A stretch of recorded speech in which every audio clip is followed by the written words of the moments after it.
I was meeting an American delegation just now, and I was telling them that please, the new government of Mr. Trump, be clear on this point.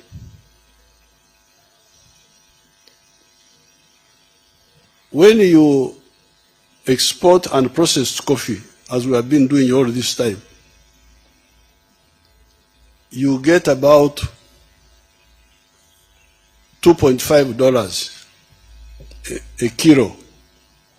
The price is now a bit higher, but normally it was around $2.5 a kilo of very good coffee. What they call screen 18, the one with good seeds.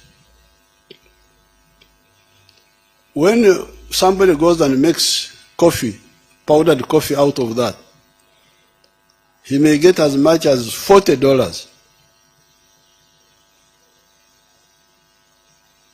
Now, according to the present value of business in the world of coffee, the present value is $460 billion, the value of coffee business in the world. How much are the coffee exporting countries getting out of that? Only $25 billion. $460 billion, but all the coffee growing countries of the world, all of them, Brazil, Colombia, Vietnam, Uganda, Africa, you get $25 billion. Our wonderful Africa, out of that, gets $2.5 billion. And 1.6 billion of that is coming to Uganda now. But this is because of the high coffee prices. Normally Uganda gets about 900 million out of the 2.5 billion. So, now, if you take a raw material like cotton,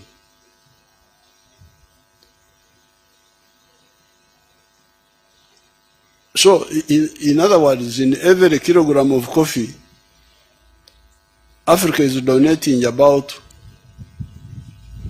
more than $20 to the rest of the world, if not more. But also donating jobs.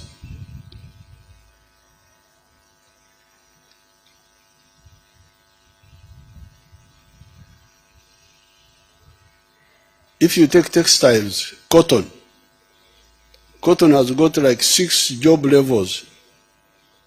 You grow the cotton, that's some job. When you harvest the cotton, you gin it, you remove the seeds. That's another level of jobs, the ginneries. Now, much of the African cotton has been ending there. They export what they call lint cotton. Cotton without seeds, after removing the seeds. Then somebody else goes and does the spinning. Spinning is another level of jobs. Then the weaving, that's another level of jobs. Then the printing of colors, that's another level of jobs.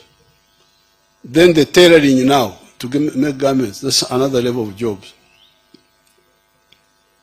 Of course, there are other values in cotton which Africans were not bothered with. Gunpowder is from cotton. People don't know that. That's why the Chinese were taking a lot of cotton. Because part of the cotton is what you use to make nitrocellulose, which makes the gunpowder. So that's another bottleneck. They're relying on raw materials, exporting. You are donating money and donating jobs. When you see these children dying in the Mediterranean, going to Europe, this is the problem. They are being killed by these economies of raw materials. So you can go to every raw material, whether it is agro-based or minerals. Some people wanted us to export. We have got very good iron ore here. The best in the world, high grade, 70% pure.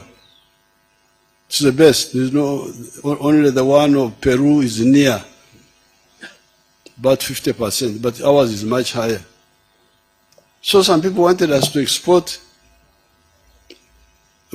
iron ore of tare, we call it in our language, to India. And one of our districts, where some people who are here, whom I see come from, had already made a deal with India that we sell our iron ore to them as iron ore. I said over my dead body, I have banned all the export of unprocessed minerals from here. Let them stay in the ground. When the grandchildren come, they will get them out. So, a ton of iron ore at that time they would give us $47. Then they go, because it is very high quality, a ton of iron ore gives you 700 kilograms of steel, almost 1-to-1. Now, from a ton of steel, that time they were getting $900. So, the sleepy Africans here, the French have a good word, dormir beaucoup, that we are sleeping too much. The sleepy Africans would get $47. A clever outsider would get $900 from almost the same amount of. Later on, when the price had come down a bit of steel, it was about 600, 700. I don't know where it is now. But it's much more than what we would be getting. So I said, no way. Let the iron ore stay in the ground. Because then you would be losing jobs, losing money. So raw materials are a curse. I don't know what this forum has, what position they have taken on it, but really that is a real curse. Now, sometimes when Africans wake up a bit,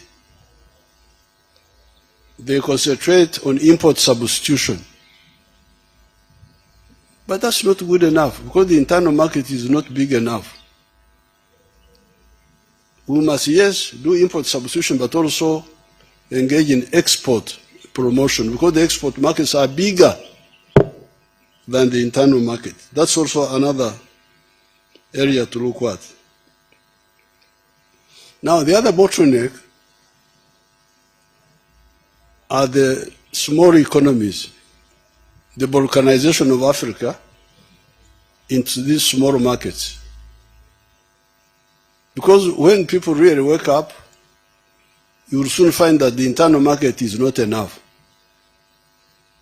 In Uganda, when these Ugandans got some stability and woke up, in a very short time, they found that everything was in surplus. The internal market was not enough.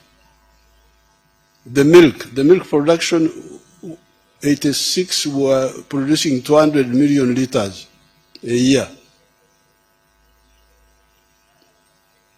We are now producing 5.3 billion liters of milk a year, but the Ugandans consume only 800 million liters. So more than 4 billion liters of milk is surplus. The internal market is not enough. Maize, cement, steel, all those products, tires and so on, industrial and even agricultural. The internal market is not enough. So that's why the regional market becomes very crucial. I'm very grateful to the East African leaders when they agreed, including people like His Excellency Chikwete, when they agreed that we revive the East African community and expand it. And also all the African leaders, because they have agreed on the CFTA, Continental Free Trade Area of the whole of Africa. It's already signed, but the only problem is implementation. So the forum should look at how we can intensify, because part of the problem of the CFTA is the infrastructure. At one time, we were talking of the railway from Djibouti to Dakar, from Mombasa to Kisangani. But now, I no longer hear about that. So in terms of our sensitization, we should emphasize that the market, the infrastructure to support the market.